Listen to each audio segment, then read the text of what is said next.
Italy की श्रापित painting, रोते हुए बच्चे की दास्तान।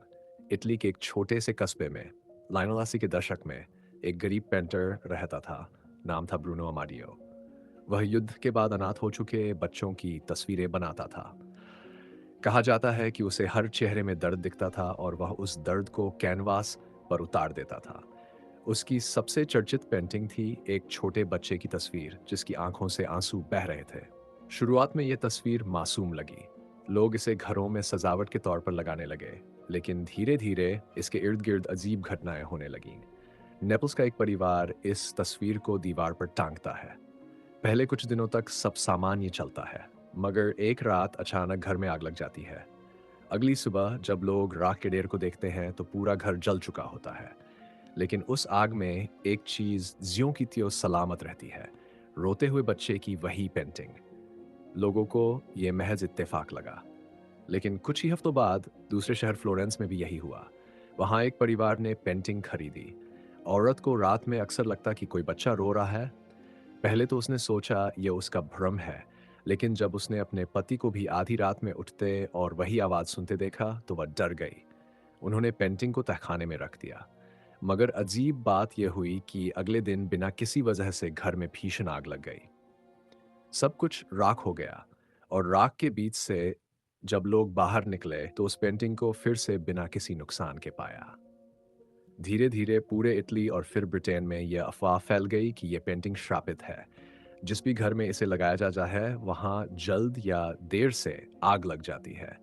अखबारों ने भी इसे छापा, रोते बच्चे की पेंटिंग आग में नहीं जलती। ब्रिटेन में तो हजारों घरों में यह पेंटिंग मौजूद थी। और वहां भी ऐसे सैकड़ों केस दर्ज हुए जहां आग से सब नष्ट हुआ, लेकिन यह पेंटिंग सही सलामत मिली। कुछ घरों के लोग बताते हैं कि उन्हें अपने घर की दीवार से रात में रोने की आवाज आती थी। कभी सिसकियां, कभी बच्चों की चीख।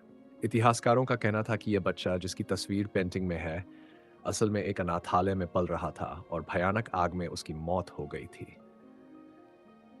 उसकी आत्मा उस पेंटिंग में कैद हो गई और अब जहां भी ये तस्वीर जाती है, वहां उसका श्राप पीछा करता है। लोगों ने इससे छुटकारा पाने की बहुत कोशिश की। किसी ने इसे जला दिया, किसी ने नदी में फेंका, किसी ने तहखाने में बंद कर दिया। लेकिन हैरानी की बात यह थी कि जो इसे जलाने की कोशिश करता, उसके घर में कुछ महीनों में आग लग जाती, और जो नदी में फेंकता, वह पेंटिंग किसी तरह से वापस उसके दरवाजे पर मिल जाती। एक बूढ़ी औरत का बयान आज भी दर्ज है। उसने कहा था, मैंने आधी रात को अपने ड्राइंग रूम से बच्चे की हल्की हल्की सिसकियां सुनी। जब दरवाजा खोला तो मुझे लगा जैसे पेंटिंग के अंदर बच्चा मेरी तरफ देख रहा है। उसकी आंखों से आंसू बह रहे थे और उसके होंठ कांप रहे थे। तभी लाइट चली गई और पूरा कमरा अंधेरे में डूब गया। अगले ही दिन हमारे घर की रसोई में अचानक आग भड़क उठी। आज भी ब्रिटेन और इटली में कई लोग मानते हैं कि यह पेंटिंग मौत और तबाही लेकर आती है। कुछ लोग इसे महज अंधविश्वास मानते हैं, लेकिन जो परिवार इसकी वजह से बर्बाद हुए, उनके लिए यह सिर्फ कहानी नहीं, बल्कि हकीकत है। कहते हैं कि अगर आप रात को इसे ध्यान से देखें तो पेंटिंग के बच्चे के होंठ हिलते हैं, और अगर बहुत देर तक आप उसकी आंखों में देखें तो आपको अपने कानों में सिसकियां सुनाई देने लगती हैं। कुछ कलेक्टरों के पास अब भी ये पेंटिंग मौजूद है, लेकिन वे इसे किसी के सामने नहीं दिखाते। औरतें अब भी अपने बच्चों को डराने के लिए कहती हैं, अगर रात में शरारत की तो रोते हुए बच्चे की पेंटिंग तुम्हें देखने आ जाएगी।